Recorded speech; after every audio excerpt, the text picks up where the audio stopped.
lineup advice, strategy for the Week 10 main slate for DraftKings, FanDuel, and Yahoo Daily Fantasy Sports.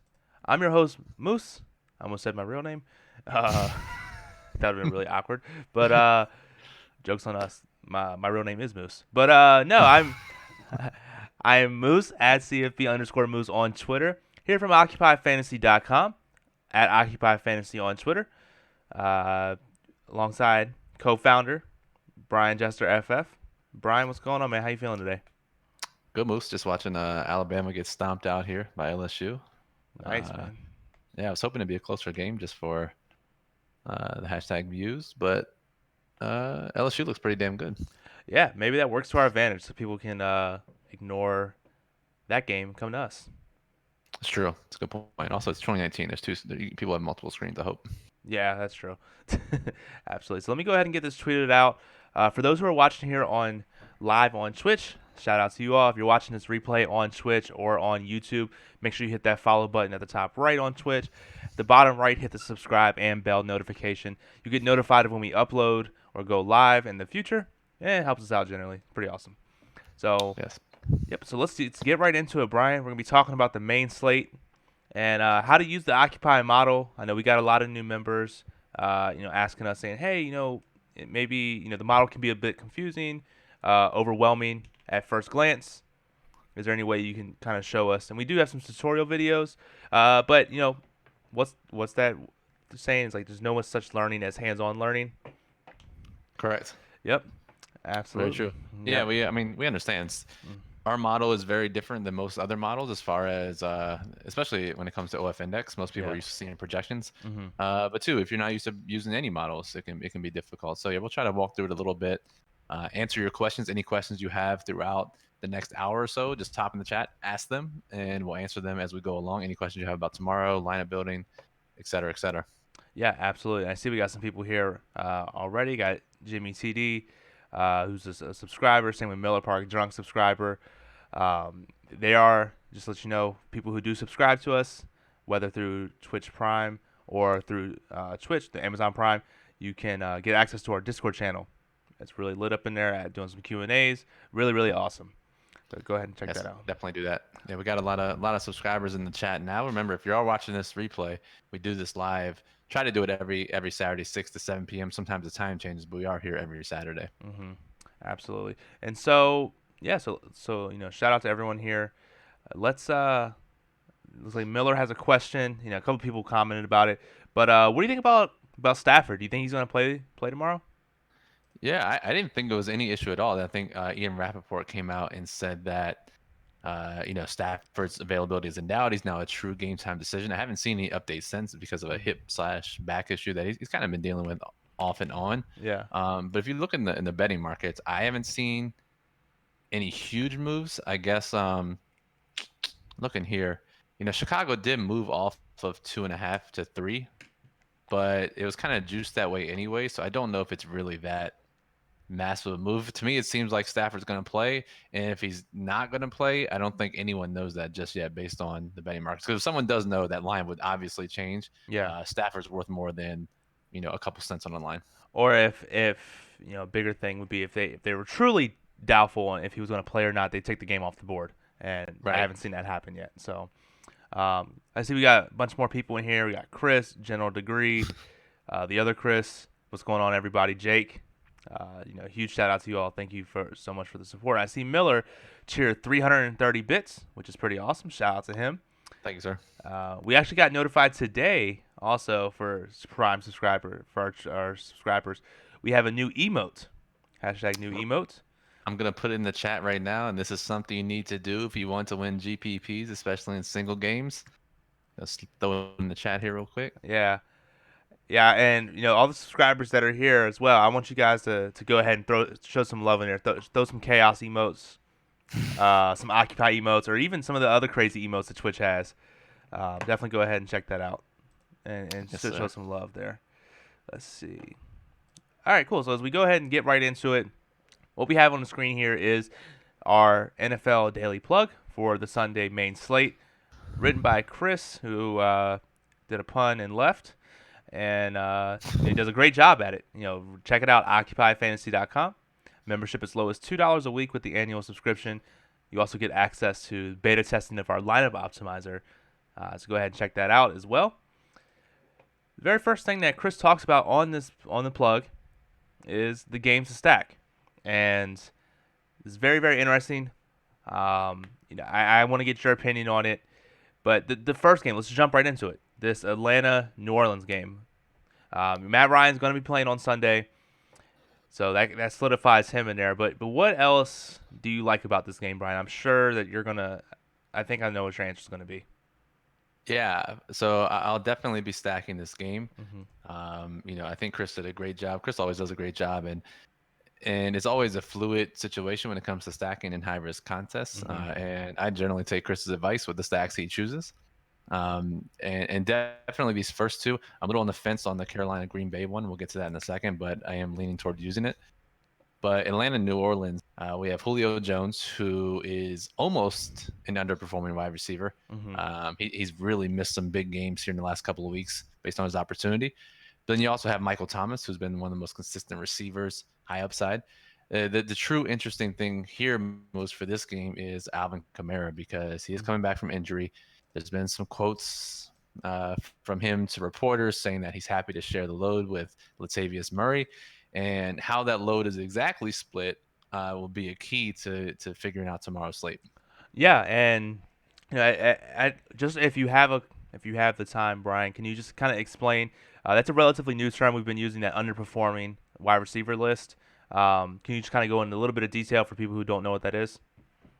Yeah, for sure. And Chris actually writes the list out now on the Daily Plug. And Hmm. maybe starting next week, we'll have a dedicated page for it explaining how it works and maybe a couple of sentences on each player that's on the list. We do talk about it on our podcast each week. And if you're not Hmm. listening to that, definitely download and subscribe. But Chris also now puts in the plug thanks to some recommendations from our members.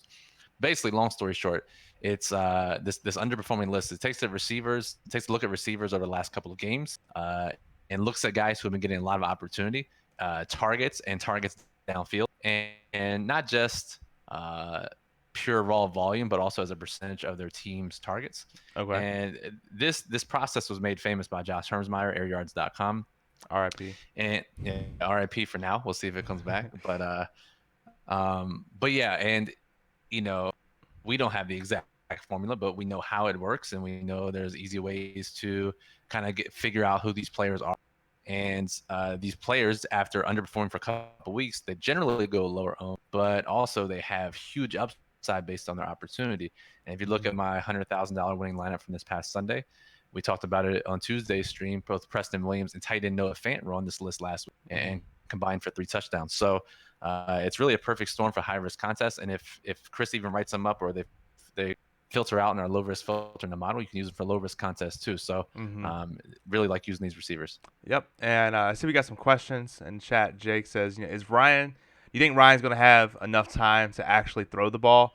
And that's one thing that I do like about the occupy model, especially under quarterbacks. We can look at the opposing pressure, and we can see. I'm just looking back here, 33%, which is Yeah. the third highest. No, actually, was that second highest on the main slate. Yeah. So that's going to be a little interesting there. It is, and obviously that's pretty concerning. The one kind of saving grace, and this metric isn't as sticky from year to year, even from game to game, but Matt Ryan has been pretty decent under pressure in his career, and even this year.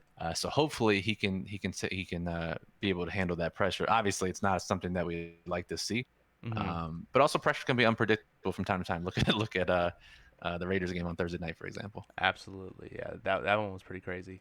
Um, yeah, absolutely. So let's just the other thing that I made note in there, for those who don't have access to the model in this game, the wide receiver in our model, number one and number three, are in this game. So There you go. that's a good thing to Stack it up. yeah. Hashtag stack it up. Speaking of wide receivers, Smush Krieg, I hope I'm saying that right. Who's a Twitch Prime subscriber, said, "What's a good cash play at wide receiver?" I would say, even using that model, that top spot, Michael Thomas, highly Yeah, owned, projected. pretty good size. Vegas line, which is the only thing that scares me, but they have number one team total, projected targets. One of only a handful of people to have double-digit projected targets. Is there anyone else you're looking at, Brian, for cash? Yeah, so I think Michael Thomas is one of the safest, but generally it's kind of tough to get an expensive receiver in your cash game lineup, especially when we have McCaffrey at $100,000 salary. So I think we didn't write him up in the plug, but maybe it's a late addition. And our ownership generally updates Sunday mornings. Mm-hmm. And I think this guy's ownership will have a pretty hefty increase tomorrow morning once it's official that Corey Davis is ruled out for the Titans. And that's A.J. Brown, starting rookie receiver for the Titans, should be the number one for them against Kansas City in a high total game. Mm-hmm. And he's just 4,300 DraftKings, 5,500 on FanDuel. Right now, we project him 4 to 6% ownership. I'm pretty sure that'll go up, and his price savings in the number one role, I think, will help you pay up for some of those other guys, especially at the running back position. Makes sense. Yeah, yeah. It's a great question, Krieg. There. Yeah, and the second game that that we have mentioned in the stacks, the Arizona Tampa Bay. When I was doing this in DFS Magic, I'm doing 20 lineups, and so I'm limiting my stacks to just two games. The first game that we just mentioned in this game, and it's almost like the Nice. stars align. Like stars are like almost aligning, like pretty close, but not really. For this For game. for this Arizona Tampa Bay game, that this game has the number two quarterback in our model, the number 5 and number 6 running back, the number 10 wide receiver, the number 3 tight end in the model. Like, Damn. the only thing is there's expensive AF, so it's really hard to fit that in over multiple lineups. Now, Yeah. I was gonna say I could definitely see this being a great single entry play, stacking Arizona Tampa Bay. What's your thought on this, Brian? You know my thoughts on Arizona. I'm all over it. I love it. We talked about it on Tuesday. Mm-hmm. Getting back to the well now that I had the big hit, I can go back to losing money on them. But I'm with you, and the fact that you're using an actual pen right now to make your point just kind of solidifies it for me too. It was the funniest thing ever. It was like right before the stream started, I'm like writing down stuff on my notepad, and my girlfriend was like, "What are you doing? You have a computer. Write stuff down there." I was like, "No, dude. I gotta. It's that important. I gotta write it down on a piece of paper to really help with my old school analysis." Yeah, and a couple of questions actually about the same guys. Festival, who's top three cheer. Jake comes in right behind him and asks us a very similar question. Mike Evans, Chris Godwin, what do we do with them Mm-hmm. in this game? And I think the ultimate high upside play is you stack the Tampa Bay side and you have Winston, Godwin, Evans. And Mm-hmm. very easily they can go off. I know they haven't done it together this year, but they certainly can. And Jake asked, what am I doing? Am I leaning more so on Godwin or Evans? And the answer for me is I'm trying to get this thing to work. 1 second. Because I made my FanDuel lineups before this started. So if I can find out, Evans, Godwin, I have them in roughly the same amount of lineups. So yeah, I'm not leaning heavily on one guy or the other. Okay. Yeah. Great thing. They're relatively similar in OF index on both sites actually. Mike Evans projected for a little bit more targets, same amount of ownership. And speaking of ownership, question from Jimmy. It says, "How do you get the ownership projections and how have they fared throughout the year?" Yeah, we have our whole model back tested through so many different metrics, so many different lineup constructions. The ownership projections are for high risk contests, and they've Yep. used we've back tested the data to find out for it, and they go off pretty well. Yeah, close to 90% correlation between projected and actual ownership, especially on Sunday mornings. And again, we do see some significant changes sometimes on Sunday mornings. Uh, and so I would tend to look there, especially. But yeah, pretty solid numbers. Drives a lot of my decisions, drives a lot of decisions Chris talks about in the daily plug. Mm-hmm. Yeah. And Eh, then actually, Jay Hood, what's up, Jay Hood? Another Twitch Prime subscriber saying thoughts on Josh Reynolds for GPPs and FanDuel. Yeah, he's actually, if you use the low risk filter on our model, and we'll actually use this here in a second. Reynolds actually filtered out as a potential low risk play at 3,800 on DraftKings, 5,200 on FanDuel, Mm-hmm. projecting for nearly 6 targets. He's going to slide right into that number 3 receiver role with Brandon Cook sidelined and going to play a ton, 80% of the snaps more than likely. and he showed that he's capable. Last year, he caught 6 or 8 touchdowns, filling in for Cup at the end of the year. So yeah, I like him at a cheaper price point. Can help you fit in some other guys. Yeah, absolutely. Great thing there. Jake, mentioned AJ Brown again. Do you think he said his ownership over under at 20%? I think that's a pretty solid line, right? Pretty good. Corey Davis being doubtful for 2 days now certainly helps the masses flock to AJ Brown and figure out what's going on. So I think 20% is a good number. I think he'll probably end up being close to that and probably one of the highest owned on the slate. Yep. Very good there. Um, let's see. Uh, since we're feeling generous, we'll answer this one for him. Raditar says OBJ at 6.1. What do you think? I'm looking here in the model on DraftKings. He's a better play. On FanDuel, he's still sort of top up there.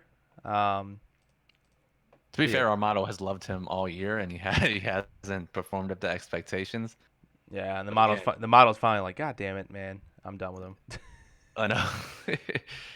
Yeah, he's top 5 on DraftKings though. So I mean, at that cheap price tag, generally you have guys who project like this, and their price goes down. They're generally good plays in DFS. So Yeah, and we have a question from General Degree.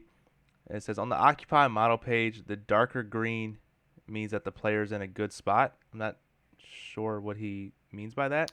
no, I don't think that's ever been said ever anywhere.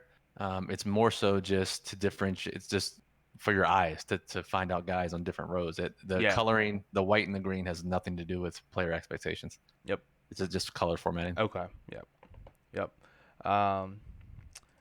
Let's see here. Okay, perfect. Yep, all caught up on questions. The last game that Chris mentions is the Packers and the Panthers. Um, Not really a big fan of this game. Not to say that it's not something that I would be looking at. What do you think about the game?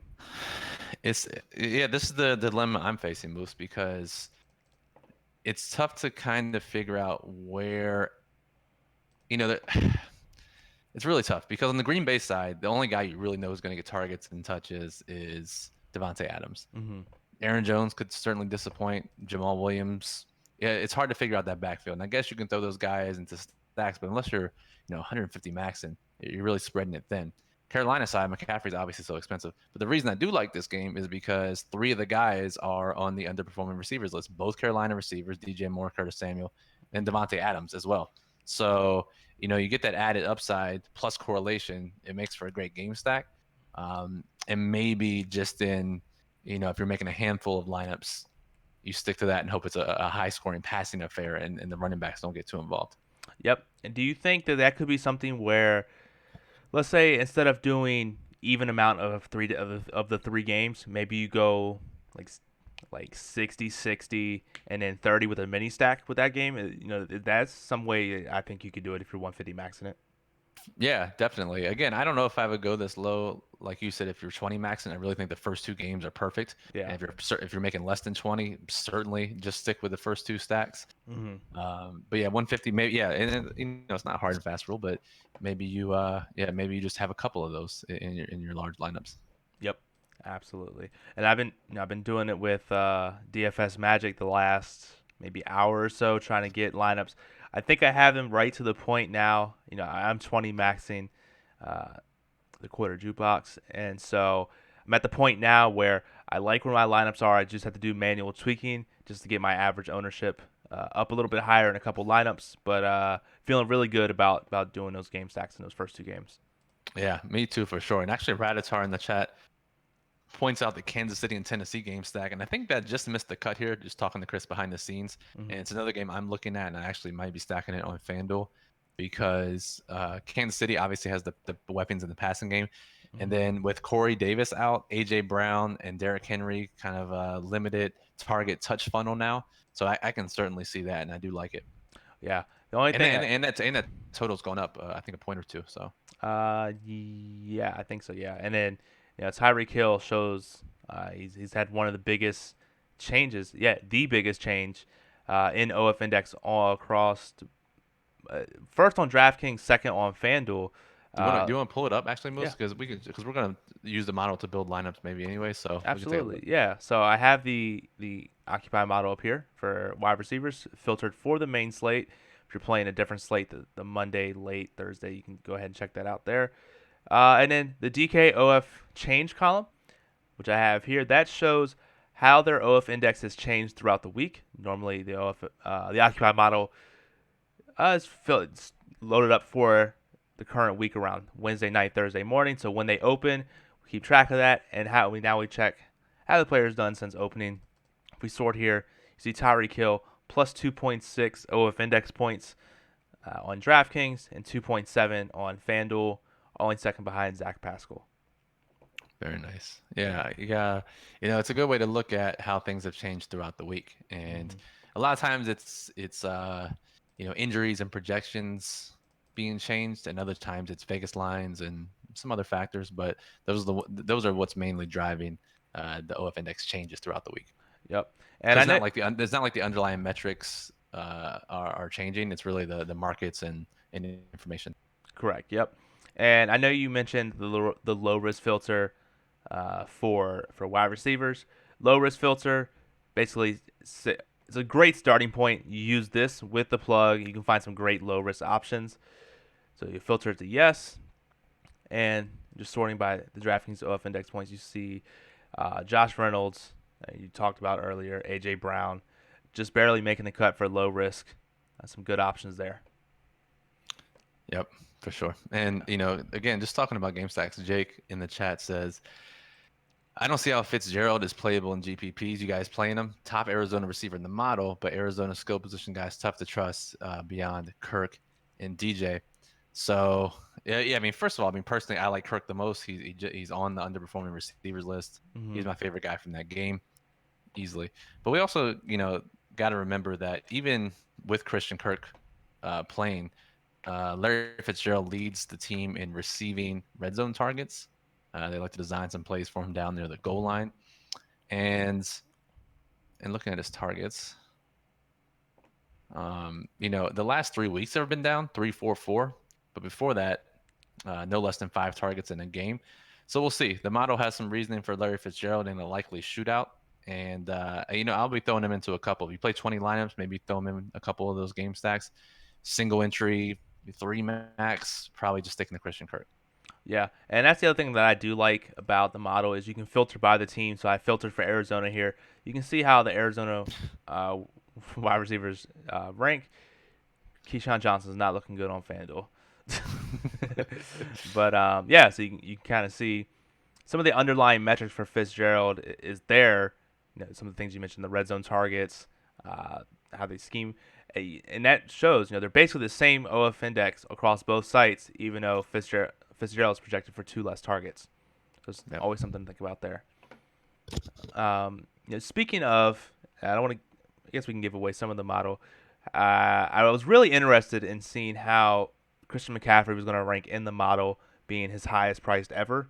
And so, if we go there on the running back tab, we can see he's ranked fourth, which is maybe his rank is surprising because let's see, actually there's Devin Singletary in front of him. That's completely surprised me at all. Do you kind of know what happened there at all? With Singletary, Yeah.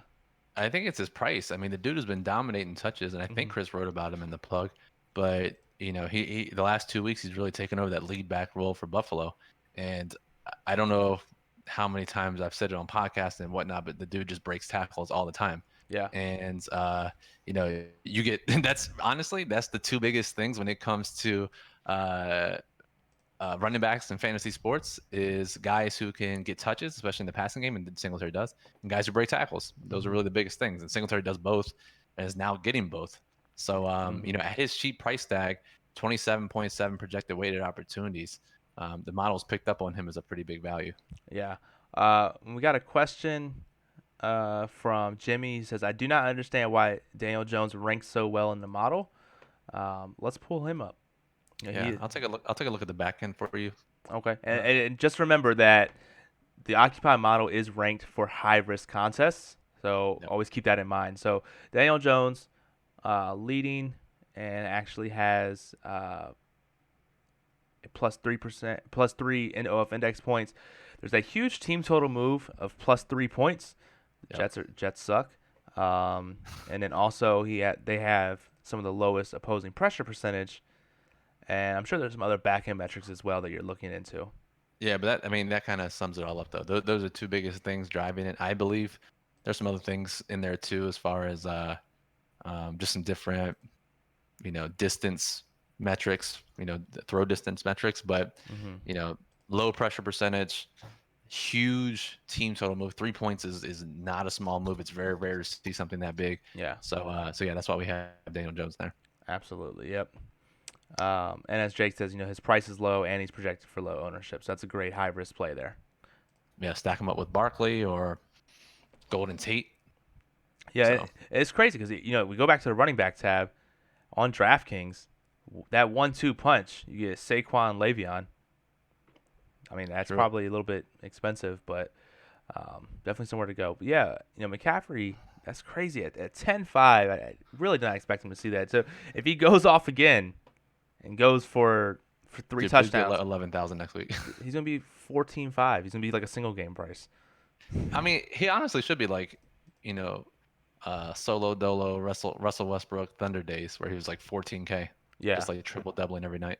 yeah, that he legit averaged a triple double for the season. Yeah. Yep. Yeah. So again, guys, any other questions? Definitely go ahead and ask. If you like what we do, go ahead and hit that follow button up there on Twitch at the top right. I don't know which way my camera's pointing, but up there. And turn your notifications on so you get notified of when we go live. You can follow us on Twitter. Our Twitter handles are right above our names or our face. And you can follow Occupy Fantasy at Occupy Fantasy on Twitter. You can check out the website at occupyfantasy.com. Remember, Twitch Prime subscribers, Amazon Prime subscribers get access to our Discord channel. If you are a subscriber and you don't have access to the Discord channel, go ahead and reach out to us. We'll get you all hooked up. Really fun in there. We're doing a lot of Q&As, a lot of analysis, a lot of breakdowns. Really, really good time in there. Yep, for sure. And to kind of transition here to our next phase, we'll still answer questions here, but we had a few questions this week because we had a bunch of new members asking us how to use the model to create lineups for NFL. And my very first answer to these members have been check out the daily plug. That's your number one step. Check out the plug, see what Chris has to say about who the top plays are. He's Mm-hmm. really good at filtering out the top low risk, high floor, and sometimes high ceiling plays. Yeah. And um, and then also his lineup strategy and bankroll recommendations, because that'll drive how you use the model too. If Chris determines that it's a very good low risk week, you should be looking at the model using the low risk filter. If he thinks that there are some good chances to take in high risk contests, then you can use the model for that. So having your game plan in mind before you start using the model, and then kind of helping using that to help formulate your lineups is really how you should do it. And we can certainly do that here. Yeah, no, I totally agree with you on that. So let's take a look at the plug we have here. We scroll down some of the best plays by positions, and then I would say yeah. Let's not show everything from the yeah, plug. yeah. And Just so I just wanted to point out that Chris tweeted himself in this plug, which is Inception. fantastic. But one big thing he has is his lineup strategy, some contest recommendations, bankroll allocation. Yeah, he says 4 to 6% of your bankroll is the recommendation, with a Yep. majority of that being in low risk. So right there, we want to start off with low risk. Low Yep. risk, best way to go off. Three wide receivers three wide receivers. That's always a great way to start out. Try and do that as you can. You can get some guaranteed workload. We all know Three receivers, three running backs. three running backs. Did I not Yep. say that? I think you said receivers, but three running backs. Yeah, three running backs. If you can get that locked in opportunity, that's a great way to start. Okay, so let's just say, Chris tells us 60-70% of our allocation in low risk, Mm-hmm. 30 to 40% in high risk. Let's just say we want to make a low risk lineup. I would exclusively use the plug to make my low risk lineup. That's what I would. But let's say high risk now, 30 to 40%. That means that means different things for different bankroll sizes. But let's just say you're making 3 lineups for high risk. What Mm-hmm. I would do, Chris has the games to stack at the top. I would take the first game, Atlanta, New Orleans, and then go to the model and see where the best players in that game rank, and then Mm-hmm. start a lineup from there.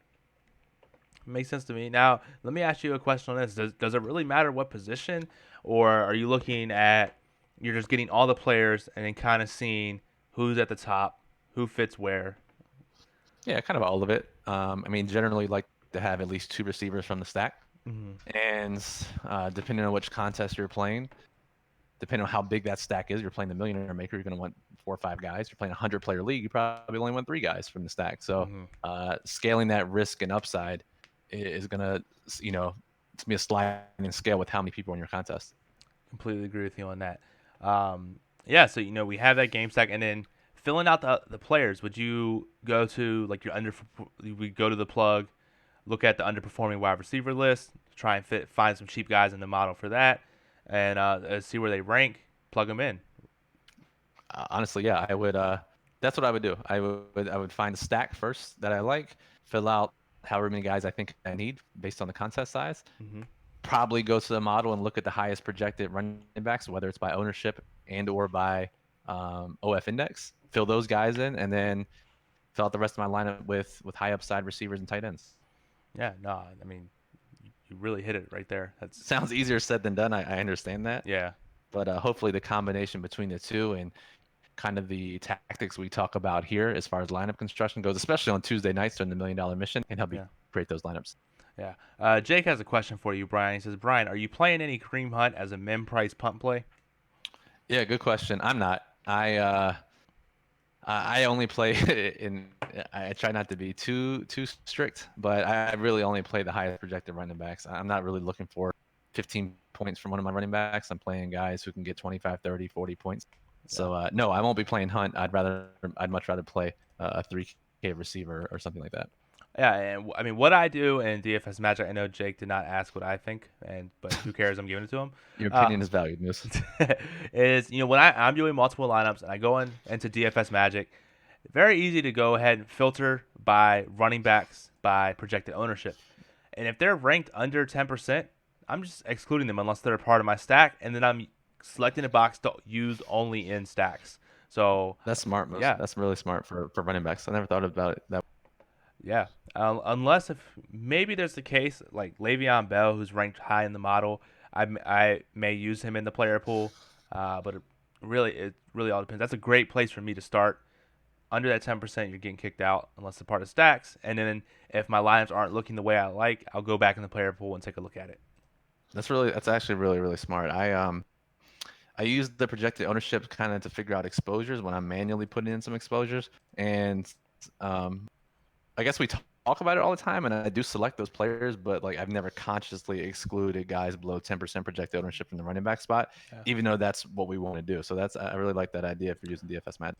I know. And then, some of the completely on the flip side, I know you talk about high owned wide receivers. I kind of do the same thing. To a lesser extent, I'm a lot more lenient on wide receivers where if they're over that 10, 15% mark, I'm normally excluding them. Obviously, there's some people like Mike Evans, Chris Godwin are projected both for 20% ownership. I'll keep them in the stacks, maybe use them in a little bit of the player pool, but I'll keep their exposure in my actual non-stack lineups lower than normal. Yep, very true. Yep. Very true. Yep. Jimmy says, "What's your exposure for Daniel Jones?" And Jake said, "Brian equals 0, I assume." I'm not playing him. Maybe I might be.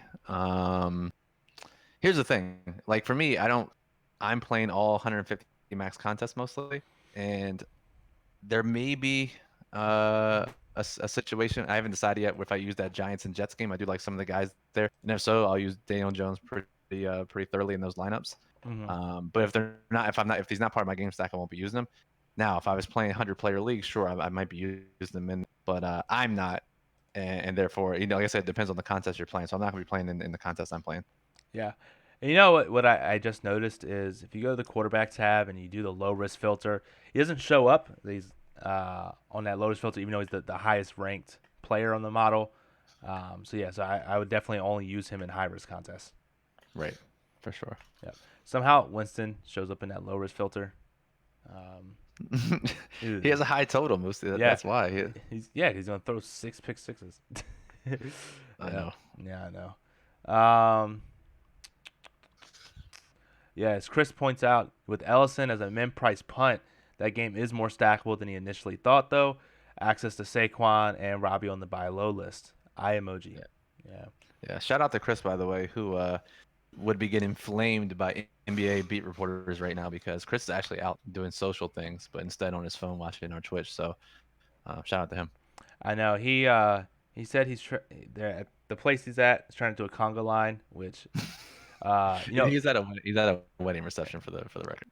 yeah, and you know what, I feel kind of triggered because I would absolutely be in the front of that conga line. Yeah, that's not surprising. um, Jimmy has a good question here. It says, "What is the lowest entry amount dollar to get into a 150 lineup tournament?" FanDuel has the pooch punt.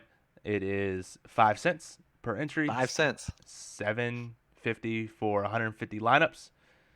Uh, really good practice. You can get there. It's not going to destroy your bankroll, assuming you have a decent sized bankroll for that. It's a good way to practice. Plus, every top 1,000 finish you have in the pooch punt, you get drawn into a free contest to go see Ludacris in concert, which I know everyone's excited about. So, yeah, but the pooch punt's really great. 5 cents, $7 basically.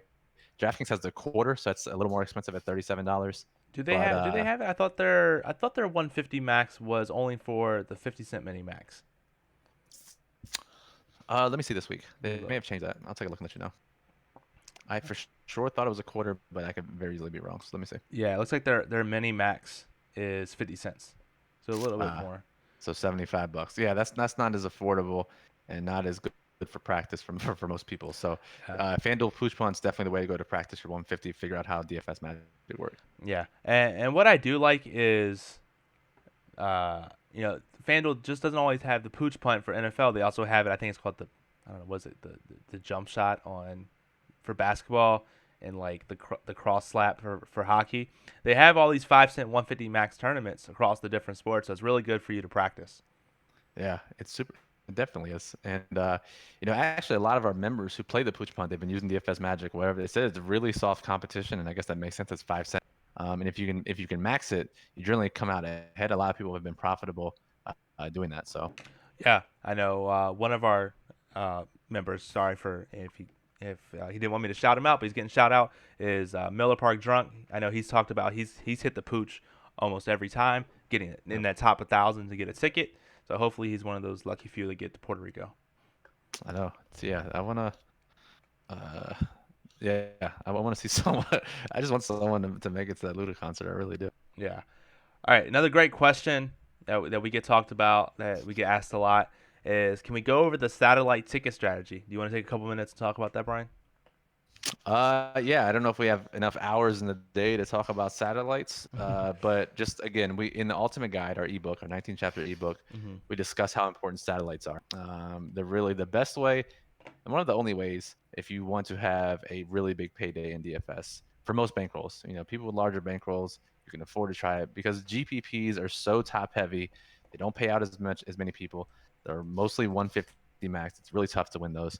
Why not get in there for a cheaper price point, and that's how you can do it with satellite. So generally, my approach is no matter what lineups I make, low risk, high risk, it's going in a satellite of some sort.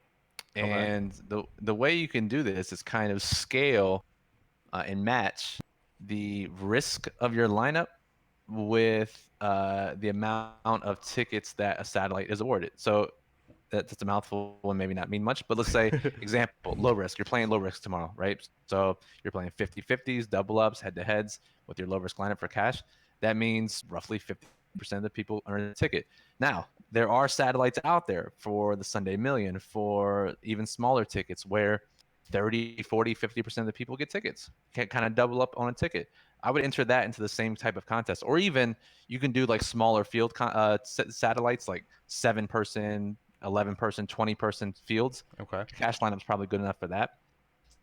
And then high risk, you're playing 100-player leagues. You're playing, maybe some GPPs. Maybe you're playing some multipliers, whatever it may be. Now, granted, top 20%, top 10%, top 1% get payouts in those types of contests. So I would look for satellites that match that. Satellites that award one ticket out of 200 people, one ticket out of 100 people. 10 tickets out of 200 people, whatever it may be. So I always try to leave a little bit of bankroll allocation for those satellites to put all of my lineups into. Yeah, no, and that's why we kind of use that range where, for example, in this case, 4 to 6%. You do your 4% as your main allocation, and then that other 2% is used for overlay and satellites. That's kind of how Yeah. I do it. Yeah, no, that's a great way to look at it. And then, if you're first starting out doing this, you're kind of, testing the waters and playing different satellites and see which ones works for you. You play enough, you kind of end up seeing the same types of satellites over and over each slate. Hmm. And then let's just say you win a ticket or two or three or whatever it may be. Then every slate from that point on until that GPP starts, you should be putting more effort into those satellites for that contest. So let's say this week you win a Sunday Million ticket. Hmm. The next couple of slates, you should be mostly using your allocation for satellites in Sunday Million Yep. satellites because you want to get more tickets for that one contest. And then that's really the way to do it. Yeah, I mean the last big contest that I targeted for satellites. Basically, I just put in a bunch of entries in different satellites until I hit one. Then I started to really focus on that contest. It was for the tennis the Americans, some sort of tennis contest. I don't remember what it's called now. But I ended up getting 8 tickets with a 79% discount. So $3.21 per ticket compared to the $15 entry fee, which is insane. We don't have occupied tennis, so I did not do very well. But but I still made a 17% ROI. Whereas if I entered it regularly, I would have had a negative ROI. So There you go. yeah, that's awesome. Yeah, Even if unless I don't know anything about tennis, and yet I still made a positive ROI using the satellite strategy. right, unless you just like really suck, like just plain and simple, you suck at DFS, you're gonna get tickets at a lower rate than what they're actually offered for if you use satellites. Yeah. So, and Jake asked if I'm playing the Wildcat satellites. If I am I playing it weekly? Am I trying to stack up tickets? It's not a contest I generally play. I do play the satellites every week. And normally, based on all the slates I play, I'll end up with like maybe one or two tickets. I think now I have three, and I might save them because I'm focusing a lot of my allocation on the big millionaire maker this week. But I do play it sparingly, and a lot of times I'll end up with one or two, and I'll just throw one of my lineups in there. Makes sense. Yeah, absolutely. Let's see here. Yeah, so we'll be here for a couple more minutes. You guys have any more questions? Definitely go ahead and let us know. Yeah, and actually, I'm pinch hitting for Chris tomorrow morning. I think he'll tell me if this is not the case. But I'll be doing the Periscope on Twitter 11 a.m. Eastern tomorrow, taking your questions before lock. So sure to hop over there too. Nice, nice. Cool beans. Actually, for the people that are here, I'm curious. What kind of contests are you all playing tomorrow? Are you guys playing low risk, high risk? Are you doing the pooch punt? Are you doing any maxing out? Go ahead and let us know in the chat. I'm curious to see what other people are saying. And Jake Yeah, me too. says, how much CMC are you playing in high risk? It's gonna be tough to get over 25%, I think.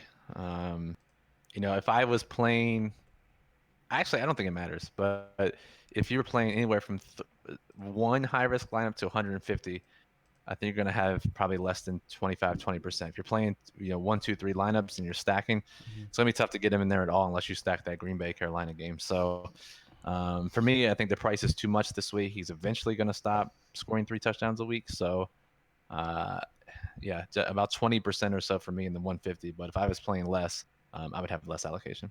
Yeah, I just looked here. My exposure on the 20 lineups, I have 10%, which is Sounds about right. it's really tough to fit someone in, especially with the two expensive stacks. Exactly. It's not like we're stacking the Jets Miami like we were last week, Yeah, where you can fit literally anyone in you want. exactly. Yeah, yeah. And since a bunch of people here are talking about they're playing high risk, I'm gonna throw some chaos emojis in there. Perfect. Yeah, Jake says he's at 50% in 50 lineups so far. So yeah, I'd be curious to know how the hell you're doing that. Yeah, he says I must be Jake, playing too many Jake's scrubs. he's just playing 6 guys per lineup. Nice, nice. That would actually be very interesting. You'd be like, yeah, you don't even have to fill your whole lineup. You can just play 5 players and that's it. You just play McCaffrey, Cook, Saquon, and that's it. Yep. Yeah. Let's see here. Okay, I see that, Jake. Tate, Gesicki, Montgomery, Singletary, Parker. I guess I get that. Tate's pretty cheap. Gesicki's definitely cheap. Montgomery's cheaper than he should be. Singletary's cheaper than he should be. Parker cheaper than he should be. I do see 2 Dolphins there, Jake. So best of luck to you tomorrow. Thoughts in person. Yeah, definitely. All right, cool. Any last lingering thoughts on this that you have on the slate, Brian? Yeah, I don't know. Maybe this is more of $1 million mission. I'll save it for Tuesday. It's about allocation, but Oh, dude, you can't just tease um, me like that. no. It's just that there's no like slam dunk play this week. I don't think.